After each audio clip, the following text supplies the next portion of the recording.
మీ business ఏదైనా మీ ఊర్లో promotion చేయాలంటే అది సుమన్ టీవీతోనే సాధ్యం. ఇప్పుడే సంప్రదించండి.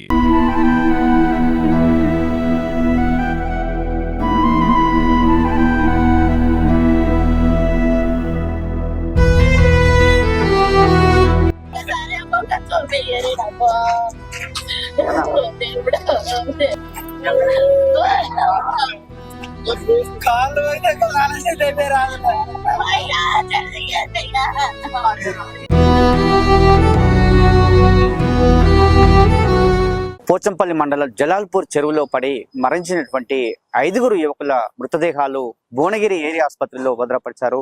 ఇక్కడే ఉన్నాయి. ఈ ప్రాంతంలో వారిని భద్రపరిచిన పరిస్థితి, పోస్ట్ మార్టం నిమిత్తం ఇక్కడ తీసుకొచ్చినటువంటి పరిస్థితి.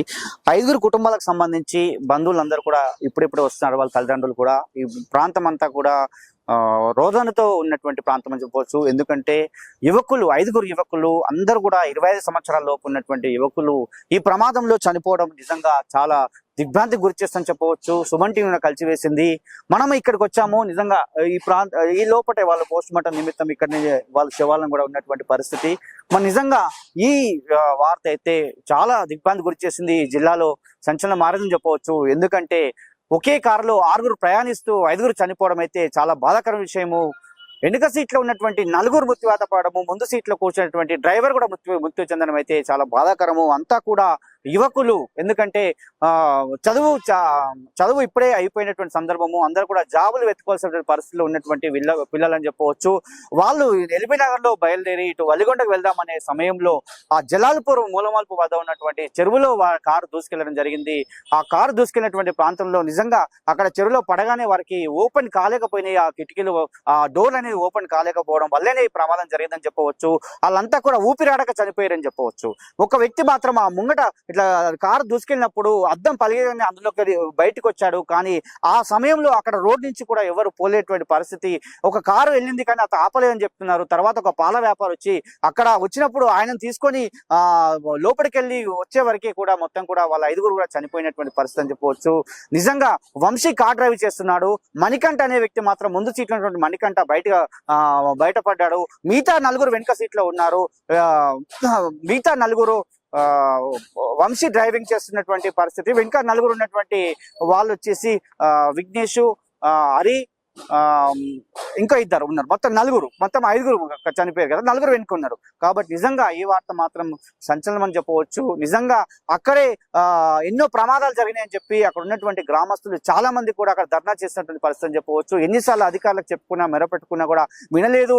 ఇన్ని ప్రాణాలు బలయ్యాయి.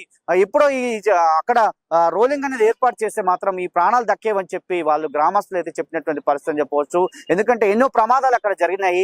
వాటిని చూసైనా ఇప్పటికైనా ఈ 5 ప్రాణాలు బలిగొన్నారు. మరి ఇప్పటికైనా దాన్ని రోలింగ్ అనేది ఏర్పాటు చేస్తే నిజంగా బతికే వాళ్ళని చెప్పి అక్కడ గ్రామస్తులు అయితే చెప్పినటువంటి సందర్భం చెప్పవచ్చు. నిజంగా ఇక్కడైతే విషయాలు అనుకునే అని చెప్పవచ్చు. చాలా మంది బంధువులు వస్తున్నారు. మనం చూస్తున్నాం. వాళ్ళందరినీ చూసేందుకు, కడసారి చూసేందుకు చాలా మంది బంధువులు వస్తున్నారు. అంతా యువకులే. వాళ్ళ నిరుపేద కుటుంబానికి చెందినటువంటి వారని చెప్పవచ్చు. ఈ 5 కూడా చాలా పేద కుటుంబం చెందినటువంటి వ్యక్తులు. వీళ్ళంతా కూడా మిత్రులే. ఈ 6 చాలా దగ్గర మిత్రులు. ఎక్కడికి వెళ్ళినా కూడా వీళ్ళంతా కూడా వెళ్ళేటువంటి వారని చెప్పి వాళ్ళ బంధువులు చెప్పినటువంటి పరిస్థితి. చాలా మంది బంధువులు ఇక్కడికి వచ్చారు, చూస్తున్నారు. ఇక్కడ పోస్ట్ మార్టం నిమిత్తం ఇక్కడ పెట్టారు కాబట్టి చాలా మంది ఇక్కడికి వచ్చి బంధువులందరూ కూడా రోజు పరిస్థితి అని చెప్పవచ్చు. ఎందుకంటే కడసారి చూడేందుకు వాళ్ళంతా కూడా హైదరాబాద్ నుంచి కానీ వాళ్ళ ప్రాంతాల నుంచి ఇక్కడ వచ్చినటువంటి పరిస్థితి అని చెప్పవచ్చు. ఎల్బీనగర్ నుంచి అందరూ కూడా ఇక్కడికి వచ్చినటువంటి పరిస్థితి అని చెప్పవచ్చు. భువనగిరి ఏరియా హాస్పిటల్లో చాలా మంది వాళ్ళ కుటుంబీకులు ఇక్కడికి వచ్చారు. చాలా బాధ కలుగుతుంది ఇక్కడ సంఘటన చూస్తే. ఎందుకంటే 5 మరణించడము తీవ్ర దిబ్బంది గురించి చెప్పవచ్చు. బాలు వాళ్ళ తాత ఇక్కడే ఉన్నాడు. ఒకసారి బాలు వాళ్ళ తాతతో మాట్లాడిద్దాం. చివరిగా ఎప్పుడు మాట్లాడాడు? 20 రోజుల కింద 30 రోజుల కింద మాట్లాడా. ఎట్లున్నట్టు నీతోటి ఎప్పుడు తెలిసింది? 9 గంటలకు చేసి ఏమని చెప్పారు? ఇట్లా చనిపోయిండు, ఇది పోచంపల్లి చెరువు అని అండబడి చనిపోయిండు. మీ మన్మడు నీతో ఎట్లుండేటోడే? మీ మన్మడు నీతో ఎట్లుండేటోడే? మంచిగానే ఉంటాడు. తాత అంటాడు. తాత అనేది చాలా ప్రేమగా ఉండేది. ఏం చేస్తుండే? ఏం పని చేస్తుండే? ఎవరు? మీ మన్మడు బడికి పోయేది, చదువుతుంది. వంశీ గౌడ్స్. ఏంది వంశీ ఎట్లా ఉండేటోడు నీతో ఎప్పుడు మాట్లాడి లాస్ట్ గా అంటే మొన్న రీసెంట్ గా ఎల్బీనగర్ పోయినా మా అక్కతో మాట్లాడినా, మా అల్లుడు వచ్చిండు. మామ ఏం కావాలంటే ఏ ముద్ర అల్లుడు అని చెప్పినా, మంచిగా ఉన్నాడు. రీసెంట్ గా మార్నింగ్ వచ్చినట మా అక్క ఇట్లా దారి తప్పి పంపించింది మా అల్లుడిని. ఇక ఫ్రెండ్స్ తోటి బయటికి పోయింది కదా అని ఆమె లైట్ గా తీసుకుంది. తీసుకున్నాక ఏం చేసింది, వీళ్ళు చచ్చిపోయినాక నాకు ఫోన్ చేశారు మా అక్క. మార్నింగ్ చచ్చిపోయింది. ఇప్పుడే మాట్లాడగా అక్క అంటే, కాదు రా అల్లుడు చచ్చిపోయిండు, నువ్వు ఉప్పల్లో ఉంటావు కదా, నేను ఉప్పల్లే ఉంటాను, నువ్వు దగ్గర అయితే కదా ఒకసారి హాస్పిటల్ కాడికి పోయి రాపో అని. వంశీ ఒక్కడే. అంటే చదువు అయిపోయిందా, ఏం చేస్తున్నారు? ఆయన చదువు అయిపోయింది, కాకపోతే రీసెంట్ గా పార్ట్ టైం జాబ్ చేసుకుంటారు. వీళ్ళు ఒలిగండ పోదామని వస్తురంట, 6 మంది. ఒలిగండ పోయి ఆడ జస్ట్ కళ్ళు తాగుదామని పోతురంట. ఉదయం బయలుదేరి జస్ట్ పార్టీ చేసుకుందాం వీళ్ళ దోస్తులతోటి. శనివారం కాబట్టి రేపు సండే కదా, ఇట్లా హాలిడే ఉంటది కదా అని తీసుకోవాలి. అంత పొద్దున్నే మా అక్క కూడా చెప్పలేరంట. ఎన్ని గంటలకు బయలుదేరట మీ ఇంట్లోకి 3:30కే వెళ్ళిరట. 3:30. మీ అక్కతో మాట్లాడిన చివరిగా ఒక మాట చెప్పినాడ, మమ్మీ నేను బయటికి పోయి వస్తా అని చెప్పినాడ. ఇంకా వేరే విషయం ఏం చెప్పలేదు. మంచిగా ఉంటాడు అన్న, ఎప్పుడైనా కానీ హ్యాపీగా ఉండేది. మామ అని మంచిగా మర్యాద ఇచ్చేది. అసలు రోడ్డు ఇవ్వాలి. ఇట్లా ఈ పరిస్థితిలో ఇట్లా చూసామో మేము అనుకోలేదు. హ్యాపీగా మ్యారేజ్ చేసుకుంటాడేమో మేము అనుకున్నాం, కానీ ఈ పరిస్థితిలో చూసే వరకు మాకు బాగా చాలా తట్టుకోలేకపోతున్నాం. మీ బాబా ఎన్ని గంటలకు పోయిండండి? కాలేజీ పోయిండు. 4 గంటలకు ఫోన్ చేసి అల్లు అర్జున్ సినిమాకి ఐమాక్స్ పోతారు, పైసలు కొట్టినా. చివరిసారి ఏం మాట్లాడి సార్ మీతో? డాడీ 350 కొట్టు డాడీ అన్నాడు కొడుకు. ఎట్లా పోతామంటే, నేను ట్రైన్ పోతా అంటే పర్లేదన్నా. అదే అయిపోయింది నా బతుకు. కాలేజ్ చదువుతాడు, 3rd ఇయర్.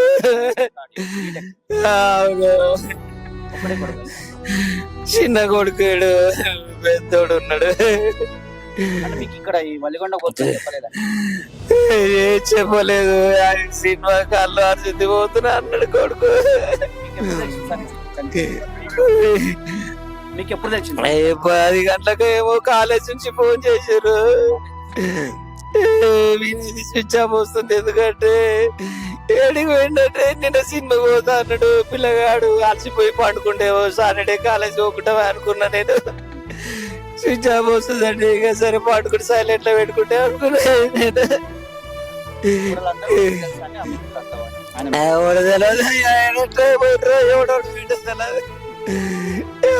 మొక్కలు చూస్తే తెలుస్తుంది. నేను మొక్కని ఆర్టీ ఏజెంట్ గా చేస్తా, భోగారం తుమ్మల కూడా.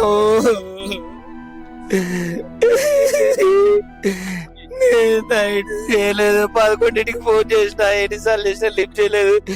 ఊరగాడు పండుకుంటాడు అనుకున్నా నేను. ఎందుకు చేయలే, 3 సార్లు చేసిన, ఇక ఎందుకు లేని నేను పడుకున్నా.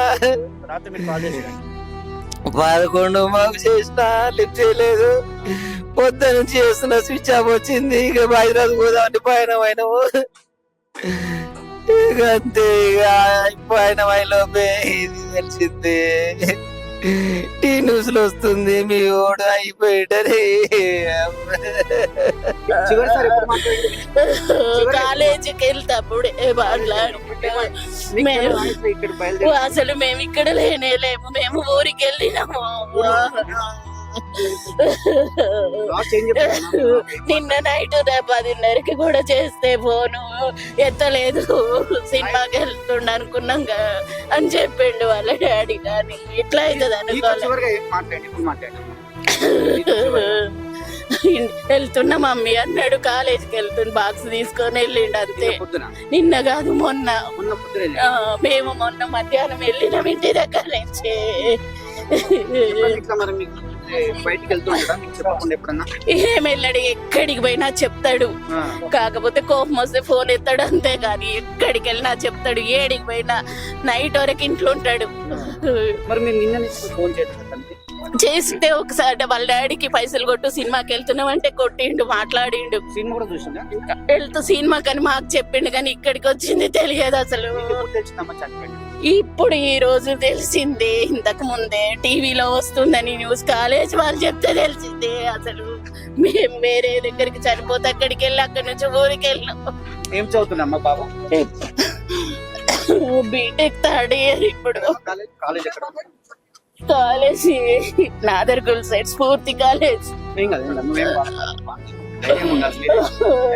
ఒక్క జ్వరం వచ్చిన 2 రోజుల కవర్ అయ్యేది. చాలా యాక్టివ్.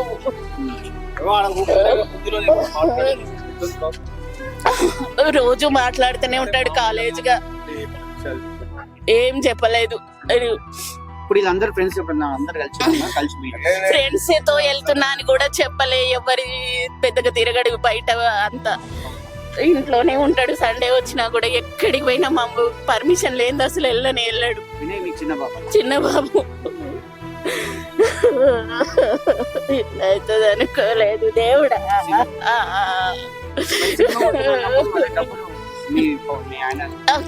ఆయనే కొట్టిరు.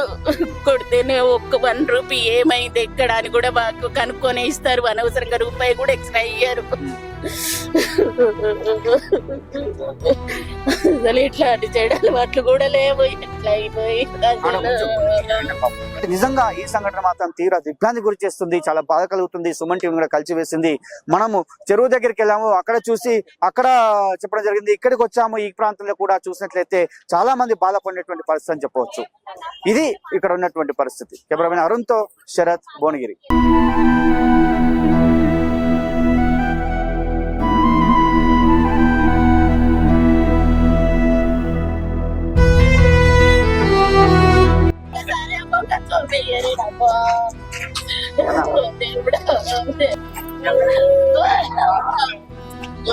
కాళ్ళు పోయినా రాదు.